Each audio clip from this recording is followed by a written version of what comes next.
Welcome to the Dairy News and Views podcast, a production of the Iowa State University Extension and Outreach for your operation to manage healthy cows and calves while producing the highest quality dairy products. Thanks for joining us today on Dairy News and Views from the ISU Dairy Team. I'm Jen Bentley, Northeast Iowa Dairy Field Specialist, and I'm back here again with our Extension Dairy Team. If you listened in last week, you know that we're giving a recap of our Dairy Days discussions during our winter meeting series. And so on this episode, we're going to cover what's ahead in our dairy heifer market. And so we're here today with our Extension Dairy Team again, and welcome back to the podcast, folks. Appreciate being back. Always a pleasure. Glad to be back.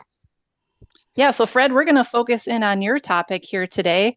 You cover a lot of our marketing side of things in the dairy industry, milk markets, and because we were focusing on heifer topics this season, we asked you to give us a heifer market outlook as well. So first, give us a better understanding of what's going on in the milking herd, because I think we have to have an understanding of what's going on there before we can really start talking about heifer inventory.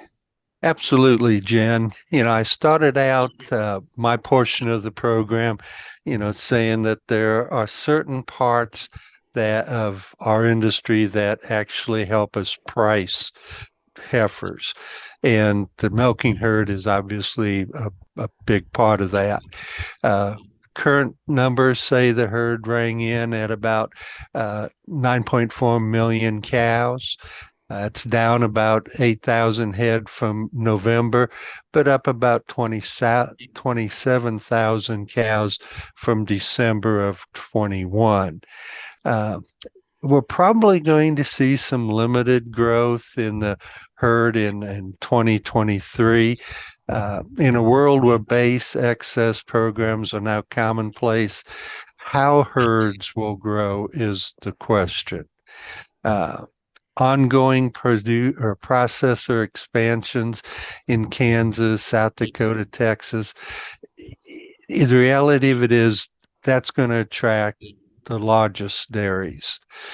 This will drive the expansion statistics. So yes, numerically, because of the underlying trend, more dairies will leave the space than those who are expanding or being added. That's further compounded in a slide I showed that all states aren't equal. In the fourth quarter for the 11 months, producers in the central region milked 39,000 more cows than in the final 3 months of 21. Milk output jumped to a little over 2% from a year ago, and it's driven by growth in the Plains states.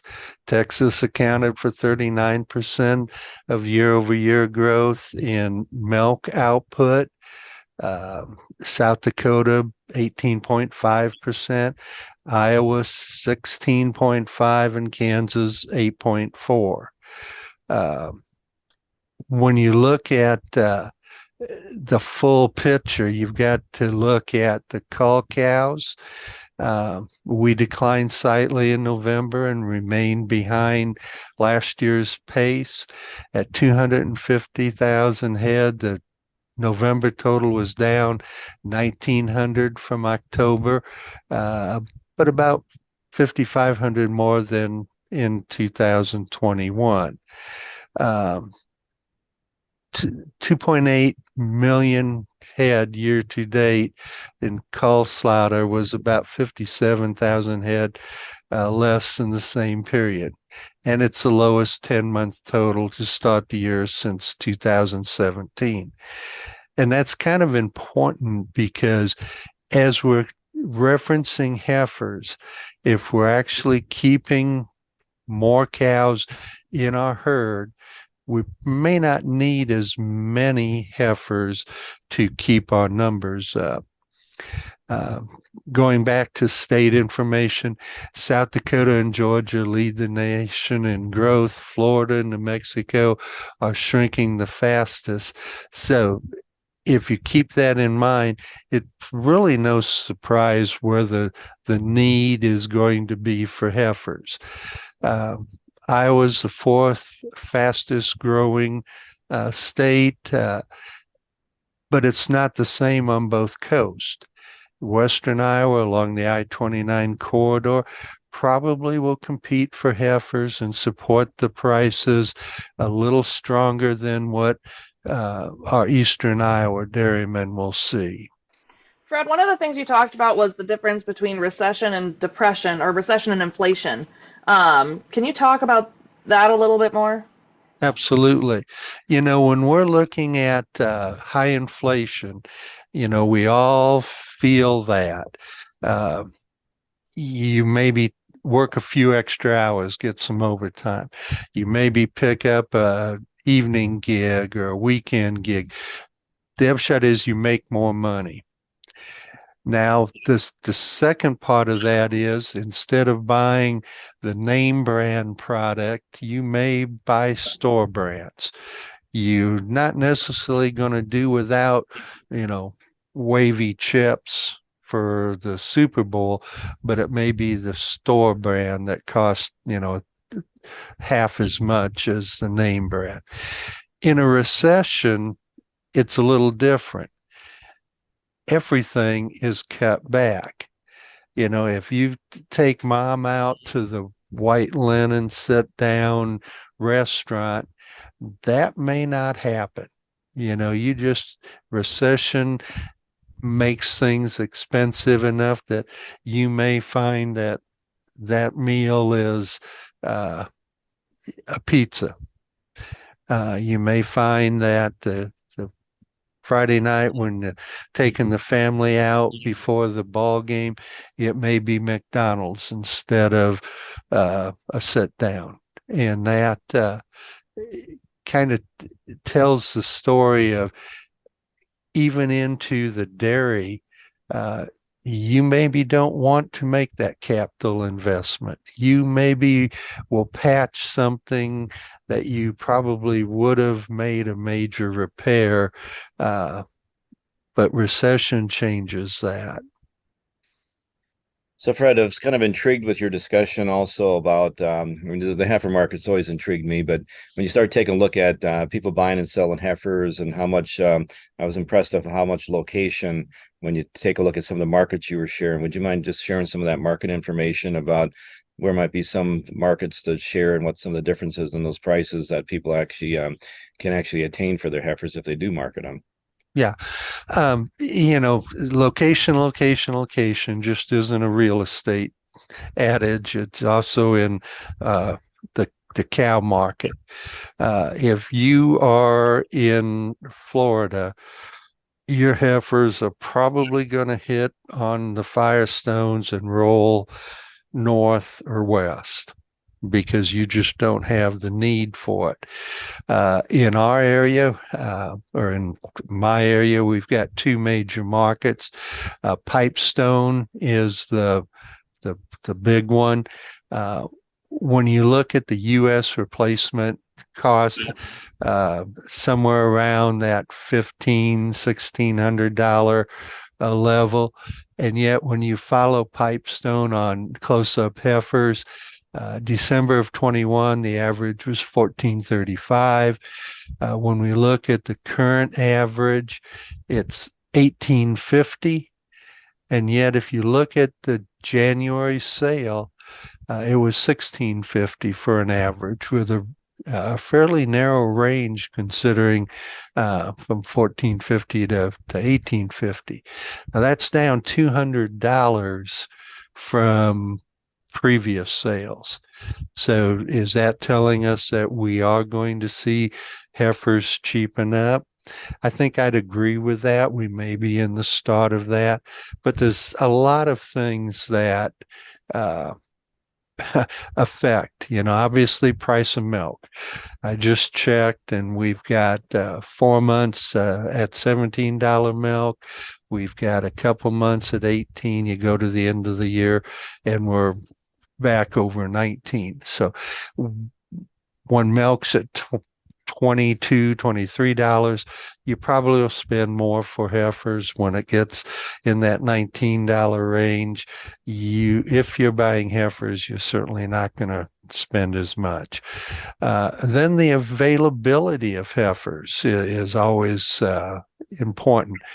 You look at the national statistics, and since 2015, we've had less heifers in the pipeline, a pretty stable downward trend. But when you look at the last 2 years, we saw 3%, a little over 3% less heifers in the pipeline, and just the most current data, it's about 2.5%. So we have fewer heifers. Now, there's a bunch of other things that will affect that. But if you look at our inflation-adjusted Springer values through 2021, we're a fairly low rate. We're right there at that $1,500 average. Now, one of the big things I talked about, and I gave it what I thought cute name, the inclination of producers to rebuild or expand herds. And there's really two things that I think affect that. There's lots of things, but two are major. If you don't have the feed, or your feed quality isn't there, you probably are not thinking about putting more heifers in the barn or adding cows to the herd. When you have good feed, this year we've got really good feed. I think guys are going to keep the barns full to try to capture as many dollars as they can. The other thing is margins. When milk's, as I mentioned before, when milk's high, if your feed and input costs are pretty stable, you may try to add. Right now, milk's going down, price of corn's going up. We talked about what soybean meal was. Back in July, you could have bought meal at $310 a ton. Today, a couple dairymen shared that it was in their area $500 a ton. We all know hay is short. There just isn't as much hay. $300 hay is going to be a bargain at some point in the next year. So that's pretty important part of how we price heifers. The other thing to kind of follow up on the regionalized pricing is our second market here in western Iowa along the I-29 corridor is tri-state. Local folks, great folks, but they're consistently about $300 less than Pipestone. It's a regional thing. So, yeah, region is really important. And Fred, during our Dairy Days discussions, we also talked quite a bit about, we don't have as many heifers, but then there's also the other sector breeding their animals to beef now too. Where do you see that market going? Well, I think, that you've got to look at the beef side to start with. Beef cow herd is down 13% on an annual basis. It's feed. We've been in the middle of a drought.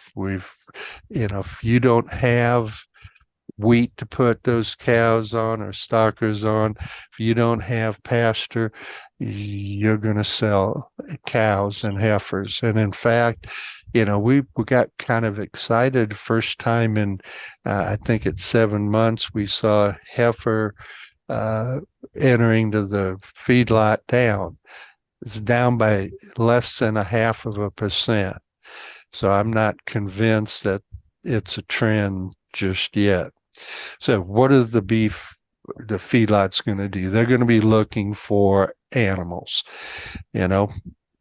Holstein steers, the slaughter plants, the harvest centers really know what that box is going to look like. They've got a place to sell that. The crossbreds, if you follow their fieldmen, you get these specific genetics, make sure they've had colostrum, get them started with high energy, and get them to the marketplace at that $13.50, $13.75. Yeah, there can be some problems with abscesses and dark ketters, but they have a pretty good idea of what that box is going to look like. What I proposed to dairymen was, let's think about the next 24 months, that as we see the beef producers needing more beef replacement heifers, let's be putting full-blood beef embryos into our lower end of our cows. You know, if you look back at 2014 when beef numbers were down, replacement heifers were at that $2,000 level. So even if they don't get there, if you've got a breeding age beef heifer worth $800, if you go ahead and breed her and have her for sale to a cow-calf producer, she could easily be worth $1,200–$1,300. When you start looking at those margins, I think that makes sense to at least talk to your embryo provider.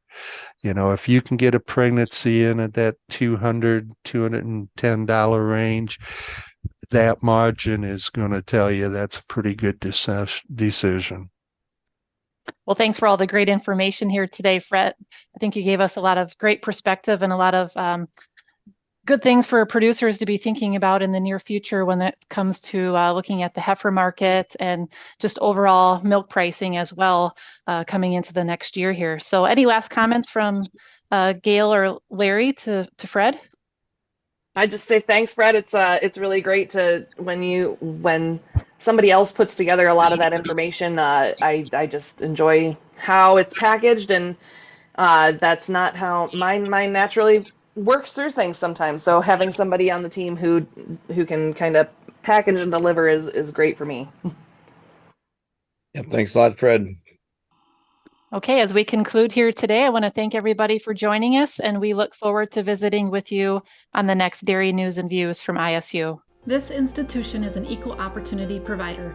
For the full non-discrimination statement or combination inquiries, go to www.extension.iastate.edu/diversity/ext.